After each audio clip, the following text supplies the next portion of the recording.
Isang mapagpalang umaga po sa ating lahat. Salamat po sa Panginoon at naririto na naman po tayo sa ating gawain sa umaga. Bago po ang lahat, tayo po ay magbasa po ng mga salita ng ating Panginoon. Kung kayo po ay may banal na kasulatan, makipagbukas po kayo sa akin sa aklat po ng Salmo. Chapter 95.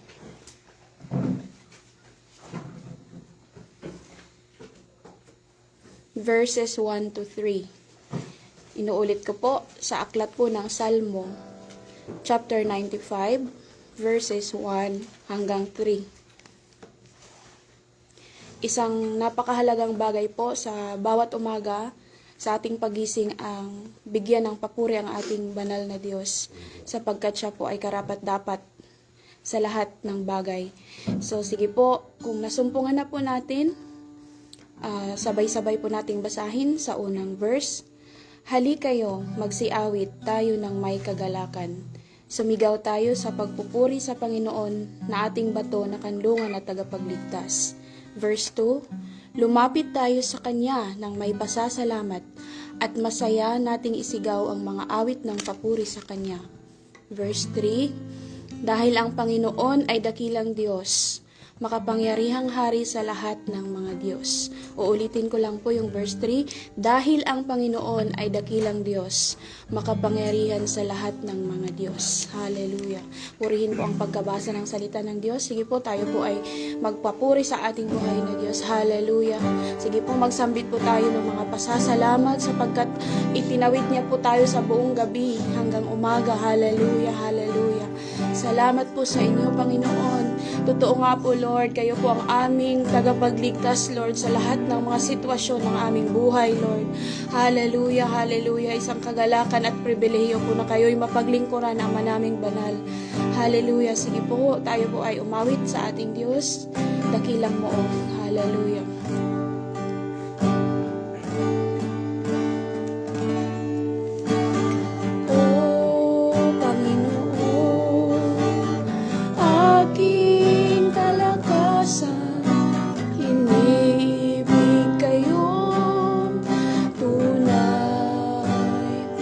Jesus, matibay na muong at tagapagligtas, Diyos na sa akin nag-iingat,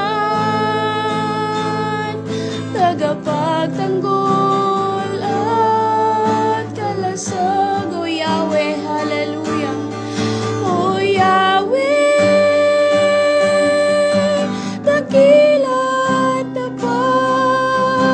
papurit pagsambay, karapat dapat kayong tumanggap. Ang pagdakila at pagmamahal sa inyo ay alay. Kayo ay banal, Diyos lamang pagkailan pa man. Sige po, minsan pa mula sa umpisa. O Panginoon, aking kalakasan,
po ang aming dakilang moog, Panginoon. Kayo po ang matibay na bato, Panginoon, na aming kanlungan sa lahat ng oras ng aming mga buhay. Hallelujah. Sige po, tayo po ay manalangin sa ating buhay na Diyos. Ama naming banal na makapangyarihan sa lahat, na may likha ng lahat ng bagay na nakikita namin, Panginoon, maging yung mga bagay na hindi namin nakikita, Panginoon. Salamat po sa inyong masaganang biyaya, Lord, ngayong umagang ito, na patuloy po ninyo na binibigay sa bawat isa, Panginoon. Nagpapasalamat po kami at tinataas po namin kayo, Panginoon, sa aming mga buhay. Maraming salamat po, Ama, sa lahat ng mga bagay na nararanasan namin, Lord. Mabuti o hindi, Panginoon, sa aming buhay. Ito po, Panginoon, ay tanda na kayo po ay Diyos na buhay sa aming mga buhay, Panginoon. At kaya niyo po kami, Panginoon, na iligtas kahit anumang pong sitwasyon na mayroon kami. Salamat po, Ama, ngayong umagang ito, dalangin ko po sa gawain na ito, Panginoon. Patuloy po na ang inyong banal na Espiritu, Lord, ang maranasan ng bawat isa. Gamitin niyo po yung magsasalita, Panginoon. Lahat ng mamamutawi sa kanyang bibigayin yung mga salita, Panginoon. Huwag po ang kanyang kahinaan ang makita, kundi ang inyong kalakasan sa kanyang buhay, Panginoon. Maraming salamat po, Ama, maging sa mga tagapakinig ngayong umagang ito, Lord. Pinagpapala po namin ang bawat isa. Hallelujah, hallelujah. Maranasan po ng bawat isa ang mensahe at may sa pamuhay, Lord. Maraming salamat po at patuloy po na kayo po ang aming itinataas at dinadakila sa aming mga buhay. Sa tanging pangalan ng Panginoong Jesus. Amen.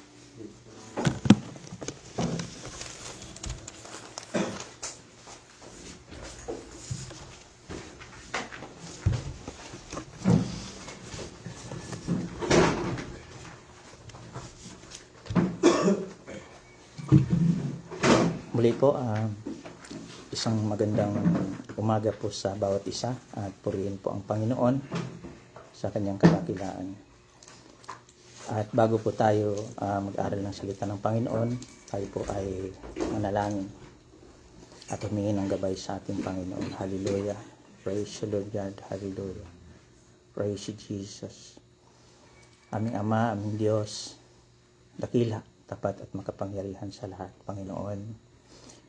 Narito kami, lumalapit at napagkumbaba, Panginoon.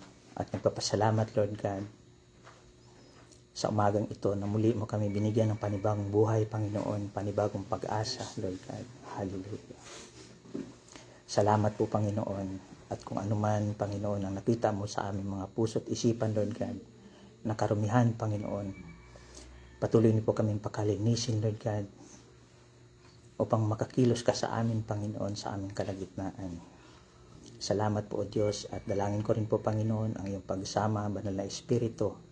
Samahan niyo po kami at ipaunawa niyo po sa amin, Lord God, ang mga salita mo na aming mapag-aralan ngayong umaga. Salamat po, O Diyos, sa inyo po lahat ang kapurihan, kadakilaan, pasasalamat sa pangalan ng aming Panginoon Hesus. Amen. Muli po, magandang umaga po sa lahat at kung meron po kayong banal na kasulatan, magpagbukasan po kayo sa akin sa 2 Chronica chapter 20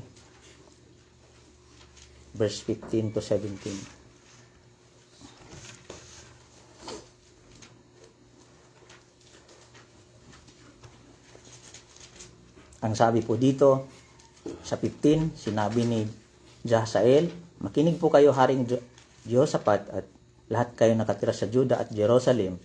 Ito ang sinasabi ng Panginoon sa inyo, huwag kayong matakot o manlupaypay dahil sa napakaraming sundalo. Sundalong ito dahil ang pakikipaglaban ay hindi sa inyo kundi sa Diyos. 16, bukas puntahan niyo sila, makikita niyo sila naaahon sa ahunan ng Sis at sa dulo ng kapatagan ng papuntang disyerto ng Jeruel. 17, hindi na kailangang makipaglaban pa kayo, maghanda lang kayo at magpakatatag at masdan ninyo ang katagumpayan ng gagawin ng Panginoon para sa inyo. Kayo mga taga-Juda at taga-Jerusalem, huwag kayong matakot o manghina, harapin ninyo sila bukas at ang Panginoon ay sasama sa inyo. Amen po. Purihin po ang Panginoon sa pagkabasa ng mga kanyang salita. Isa lang pong si Haring Jehoshaphat ay isang hari ng Juda at ang kanyang ama na ay si Haring Asa tingnan po natin ang buhay ng Haring Jehoshaphat kung paano siya ipinaglaban ng Diyos. So, ang pinaka-verse, key verse po natin dito ay chapter 17. Verse 17. Pero sa 2 Chronica chapter 17 verse 3 to 4, sinasabi po doon, sinamahan ng Panginoon si Jehoshaphat dahil sa unang mga taon ng paghahari niya, sinunod niya ang pamumuhay ng kanang ninuno na si David. Hindi siya dumulog kay Baal, kundi dumulog siya sa Diyos ng kanyang ama at sumunod sa kanyang kautusan sa halip na sumunod sa pamumuhay ng taga-Israel. So, sa panahon po ng paghahari ni Haring Jehoshaphat, ang Israel po ay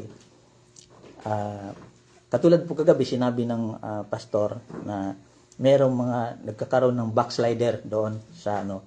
So, ang sabi po doon, sa binasa po natin kanina, sabi po dito, maghanda lang kayo at magpakatatag at masdan ninyo ang katagumpayan ng gagawin ng Panginoon para sa inyo. So, sa buhay po natin, paano po ba tayo manatiling matatag habang nakipaglaban para sa atin ang Diyos? So, makikita po natin dito na kung bakit tayo ipinaglalaban ng Diyos sa kabila ng ating mga naranasan ngayon, mga kapatid, katulad ni Haring Jehoshaphat.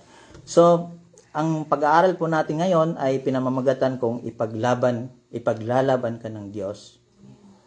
So, una po, magbibigay lang po ako dito ng, actually 5 po ito, pero titingnan po natin yung oras. Dahil sa limited lang po yung natin, oras. So, number 1 po, dito, hanapin ang Diyos. So, sa 2 Chronica chapter 20 verse 3, sabi dito, natakot si Jehoshaphat at dumulog siya sa Panginoon at nagutos siya na mag-ayuno ang lahat ng taga-Juda. So, mga kapatid, tayo bilang tagasunod ng Panginoong Hesus, no? Sa kabila ng may mga pinagdadaanan tayong mga pagsubok sa buhay, dapat tayo ay dumulog sa Panginoon. At higit sa lahat, kahit dumaranas tayo ng mga pagsubok na minsan akala natin na wala na tayong magagawa, dapat po ay magpatuloy tayo. Yun po ang pinaka-importanting bagay na dapat natin gawin bilang tagasunod sa Panginoong Hesus, na tayo po ay magpatuloy. Hanapin natin ang Panginoon. Unang-una, hanapin natin ang Panginoon. Huwag nating hanapin. Minsan nagkakaroon tayo ng mga problema, lumalapit tayo sa tao. Na minsan ang tao pa yung nagpapahamak sa atin. Pero ang Diyos, kapag nahanap mo ang Diyos sa buhay mo, dapat tayo ay manatili sa Kanya, mga kapatid. Sabi po sa Matthew chapter 3 verse 33, 3:3, Matthew 6 verse 3:3, kaya unahin ninyo ang mapabilang sa kaharian ng Diyos at pagsunod sa Kanyang kalooban at ibigay niya ang lahat ng pangangailangan ninyo. So makikita natin dito yung pagsunod ni Haring Jehoshaphat sa sinabi ng Diyos. So kapag tayo ay sumunod sa kalooban ng Diyos, the more na lumapit tayo sa Diyos at sumunod tayo, andun yung presensya ng Panginoon. Amen po ba? So, the more na hinahanap natin ang Panginoon, the more na lumalapit, lalong mapalapit sa Diyos at lalapit ang Diyos sa atin, mga kapatid. So, ang Diyos ang makikipaglaban para sa atin. Amen po ba? So mga kapatid, ugaliin po natin kung meron tayong mga naranasan ng mga problema, ugaliin po natin na lumapit sa Diyos. Dahil alam natin na ang Diyos ay makapangyarihan at lagi siyang nandyan kung kailangan natin siya. Basta tumawag lang tayo sa Panginoon. Pangalawa po, magtiwala sa Panginoon. Sabi po sa chapter 20 verse 12, 2 Chronica, sabi po dito, O Diyos namin, hindi niyo po ba sila parusahan sapagkat wala kaming kakayahang humarap sa napakaraming sundalo na lumulusob sa amin. Hindi po namin alam kung ano ang gagawin namin, pero nagtitiwala po kami sa inyo. So parang dito makikita natin, parang natatananta si Jehoshaphat dahil sa, alam nyo, ang daming kalaban. Ang kalaban nila, yung Ammon at saka Moab. Tsaka yung sa bundok ng Sair. No? So, hindi niya alam kung anong gagawin niya kasi nakikita niyo ng daming kalaban. So, sinong hindi matatakot doon? Pero ang sabi niya dito, pero nagtitiwala kami sa inyo. Andun yung pagtitiwala ni mga kapatid. Importante yun sa atin. Na kahit nakikita natin yung mga bagay na minsan natatakot tayo o minsan dahil ito ang gusto ng kaaway na mangyari sa atin, pero dapat ay nagtitiwala tayo sa Panginoon. Lalo tayong nagtitiwala sa Panginoon. Magtitiwala tayo. Sa verse 20, sabi dito, kinabukasan ng maagang-maaga pa, pumunta sina Jehoshaphat sa disyerto ng Tekoa. Habang naglalakad sila, huminto sila si Jehoshaphat at nagsabi, pakinggan ninyo ako, kayong mga taga-Juda at taga-Jerusalem. Maniwala kayo sa Panginoon na inyong Diyos at maging matatag kayo. Maniwala kayo sa kanyang propeta at magtatagumpay kayo. So makikita po natin dito, mga kapatid, yung paningin nila andun sa Panginoon. Diba? Tayo mga Kristiyano, wag nating tingnan kung anong pagkakamali ng mga nasa church. Yung mga namumuno, dahil alam natin tao din lang sila.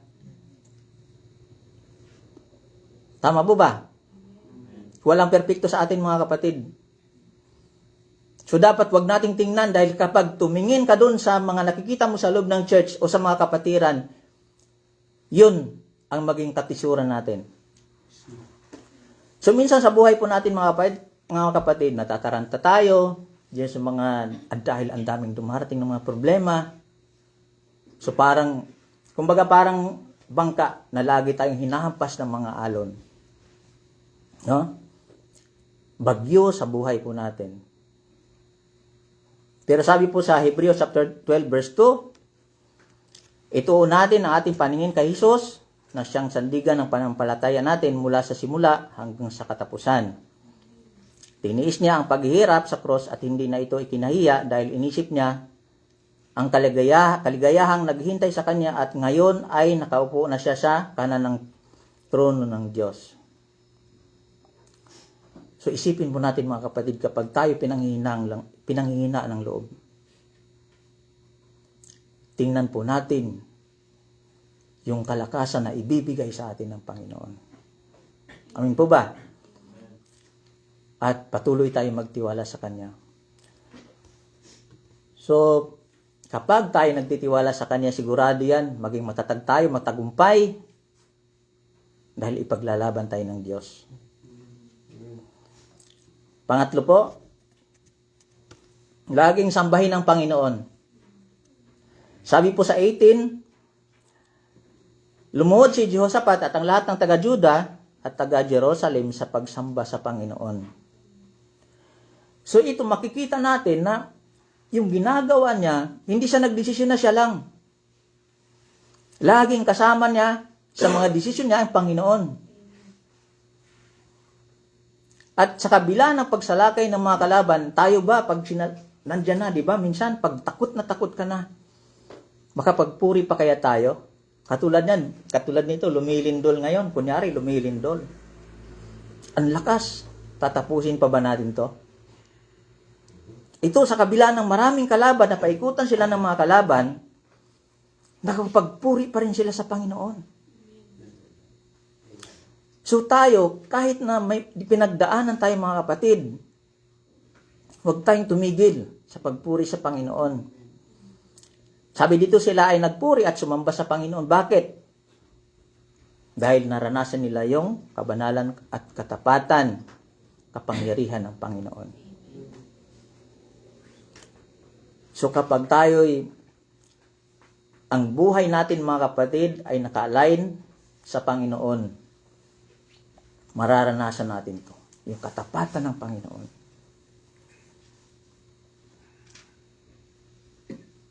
Kaya dapat sa Diyos lang po tayo.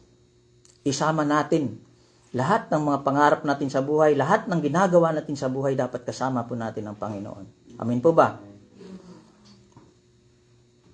Kaya sa gitna po ng mga pagsubok natin, gusto makita ng Panginoon na tayo sumamba at magpuri pa rin sa Kanya.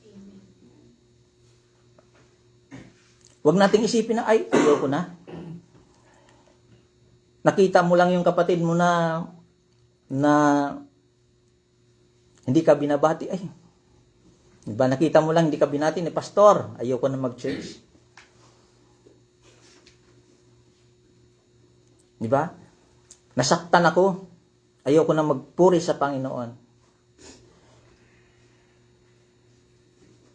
Pero pag naranasan natin yung kabanalan, katapatan at kapangyarihan ng Panginoon, wala pong dahilan mga kapatid para tayo ay hindi magpuri sa Panginoon. Amin po ba?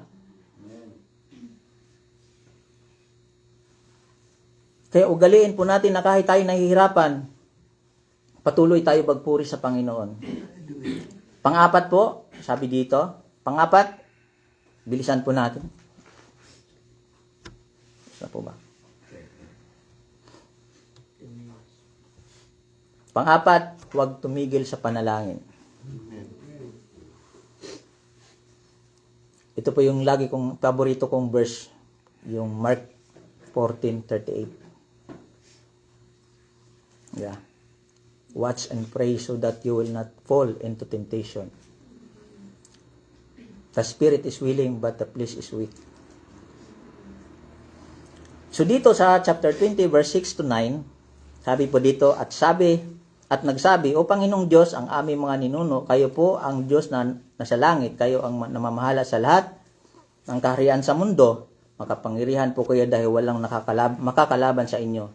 Sa 7, O Diyos namin, hindi ba't itinaboy nyo ang mga nakatira sa lupaing ito sa pamamagitan ng inyong mga mga mamamayan at hindi ba ibinigay ninyo ito sa kanila ng mga lahi ni Abraham na inyong kaibigan para maging kanila magpakailanman? 8. Nakatira po sila rito at pinatunayan ng templo para sa karangalan ng inyong pangalan. Sinabi nila, kung may sakunang darating sa amin gaya ng labanan, kasamaan o tagutom, tatayo kami sa inyong presensya sa harap ng templong ito, kung saan pinarangalan kayo. Hihingi kami ng tulong sa inyo upang inyo sa aming kahirapan at pakinggan ninyo kami at iligtas. So, di ba sabi nito, kung may sakuna darating sa amin gaya ng labanan, kasamaan o tagutom, tatayo kami sa inyong presensya.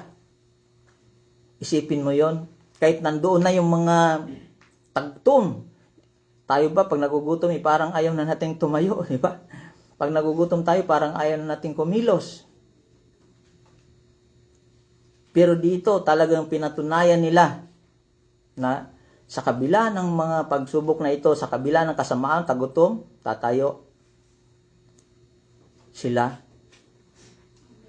sa presensya ng Panginoon.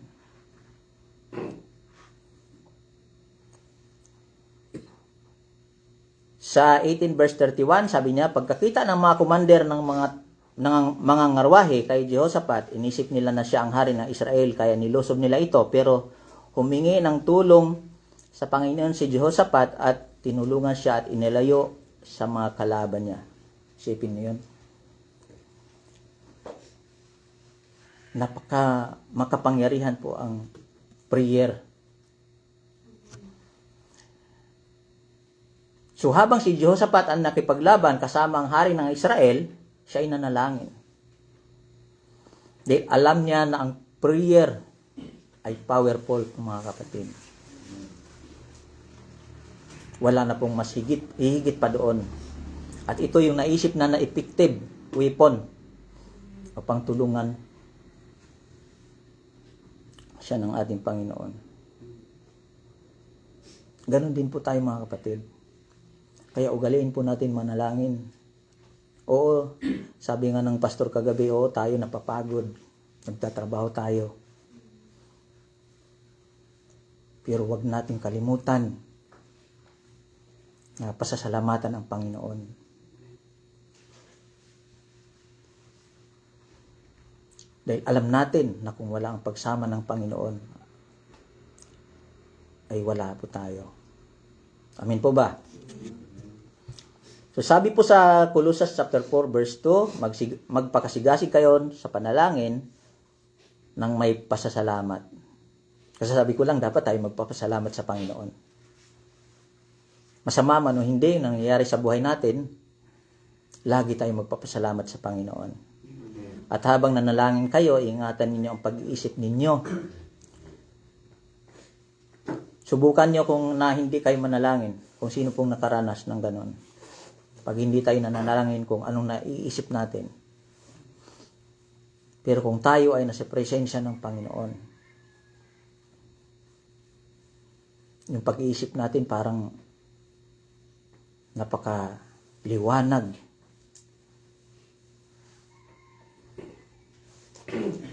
Dahil habang tayo nananalangin sa Kanya, habang tayo may quality time para sa Panginoon, mga kapatid, ipakita sa'yo ng Panginoon. At sasabihin niya sa'yo, anak, relax ka lang. Ako makipaglaban sa'yo, para sa'yo. Di ba, gaano kasarap pakinggan yung ganon? Kahit tayo, di ba, mga magulang natin, ipinagtatanggol tayo. Sino ba dito yung hindi pinagtatanggol ng mga magulang? Pag may umaaway sa inyo, lalo na nung maliliit pa kayo. Tayo. Di ba, pinagtatanggol tayo ng mga magulang natin. Lalo na ang Diyos. Dahil siyang lumikha sa atin. So, pang-apat po, dapat nakadepende po tayo sa Panginoon. Dumipende sa Panginoon. Pang-lima, dito na po tayo magtatapos.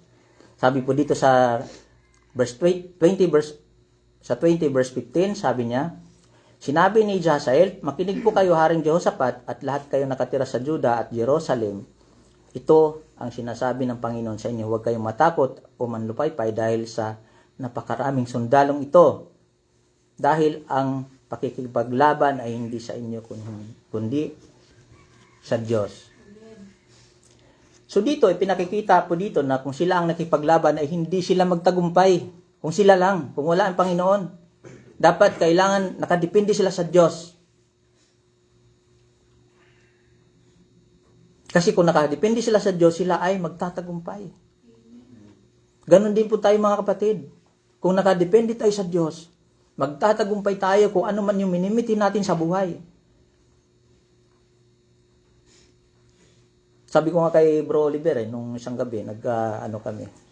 Ako malapit na ako matapos. Pero sabi ko, marami akong plano sa buhay pag uwi ko. Pero lagi kong panalangin sa Diyos na wala akong magagawa kung wala yung pagsama niya sa akin. Dahil ilang buwan na lang ako'y uuwi na. Kaya sabi ko sa Panginoon, Lord, ipaubaya ko sa lahat sa iyo yung mga desisyon ko sa buhay. Kaya dapat kapag meron tayong yung mga pinaplano, isanggunin natin sa Panginoon. Kasi kapag tayo lang, nagkakamali tayo. Minsan napunta tayo sa maling tao, napunta sa maling mga kaibigan.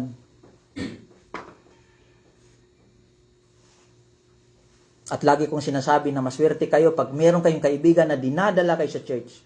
Amen.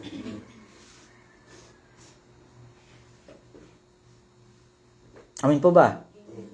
So dito, nangangahulugan lang po mga kapatid na yung pagtitiwala nila sa Panginoon ay talagang ganap. Andun yung pagtitiwala sa Panginoon. Kaya din natin magtiwala sa Panginoon mga kapatid. Yung buhay natin, higit sa lahat, yung buhay natin, pagkatiwala natin sa Panginoon. Napakahalaga po na laging kasama natin ang Diyos sa buhay natin.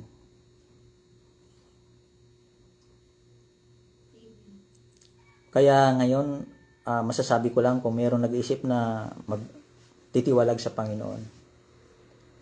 Sabi nga nung kami ni Grace nag-uusap, sabi niya, tayo tingnan mo yung pinanggalingan mo, kung gaano nakalayo yung narating mo sa kakasusuko. Huwag tayo sumuko mga kapatid. Sabi ko nga kanina, kahit dumaan tayo sa mga bagyo ng buhay, yung para tayong bangka na laging hinampas ng alon, huwag tayong susuko. Amin po ba? Dahil kung tayo ay nakadepende sa Panginoon, lahat ng pangangailangan natin ibibigay ng Diyos pa sa atin, mga kapatid. Walang bagay na hindi kayang ibigay ng Diyos sa atin. Kung ano may nagpapahirap sa iyo, lalo na minsan, no, pinansyal. Unang-unang nagpapahirap, unang-unang iniisip. Kaya minsan, inuuna natin yung pagtatrabaho kaysa dumalo sa gawain ng Panginoon. Minsan doon tayo bumabagsak eh. Minsan sa pamilya, minsan pinipigilan tayo. Pero mga kapatid, ano man yung mga pagsubok, kailangan nating manatili sa presensya ng Panginoon. So dito po ako magtatapos. Sabi po sa 2 Thessalonians chapter 1 verse 6, gagawin ng Diyos ang nararapat tiyak na pahirapan niya ang mga nagpapahirap sa inyo. So kailangan lang nating tumayo para sa Diyos. At sabi ko nga, hayaan natin na ang Diyos ang makipaglaban para sa atin. Amen po? So, tayo po ay manalangin. Hallelujah. Praise the Lord God. Panginoon, minsan pa kami po ay nagpapasalamat sa umagang ito. Dalangin po namin, O Diyos, na patuloy niyo po kaming samahan, Panginoon, sa mga laban namin sa buhay, Lord God, na minsan, Lord, ay naisip na namin, Panginoon, na hindi magpatuloy, Panginoon. Ngunit alam namin, Lord, na andyan ka sa kabila ng mga pagsubok sa aming mga buhay. Panginoon, dalangin ko po, O Diyos, na tulungan niyo po kami na makatayo, Panginoon, sa kabila ng mga nararanasan namin, Panginoon, hanggang sa ikaw ay dumating. Salamat po, Diyos, at patuloy na dalangin ko rin, Panginoon, na pagpalain niyo po ang iyong mga anak na narito sa lugar na ito, Panginoon. Maging aming tagapamuno, Panginoon, Pastor Jonal, Pastor Alin, Panginoon, Lord God. At sa mga nanonood ngayon sa online, Panginoon, sumagana nawa ang pagpapala na nagmula sa inyo, Panginoon, Lord God. Maraming pong salamat, O Diyos. Samahan niyo po kami palagi, Lord, dahil wala po kami magagawa, Panginoon, kung hindi ka namin kasama. Maraming salamat po, Panginoong Jesus. At patuloy niyo po kaming pagpalain, Panginoon. Maging sa gawain namin mamaya, Panginoon, Lord God, patuloy na kayo pong sumama sa amin, Panginoon. At pagtagumpayan niyo po, Panginoon, ang bawat isa. Maraming pong salamat. Ibinabalik namin, Panginoon, ang pinakamataas na papuri sa inyo, Panginoon, Lord God. Purihin kayo, Diyos, dakilain at sambahin sa pangalan ng aming Panginoon Jesus. Amen. Amen. Tatapos na po ang ating gawain. Maraming salamat po sa lahat. God bless po sa inyo.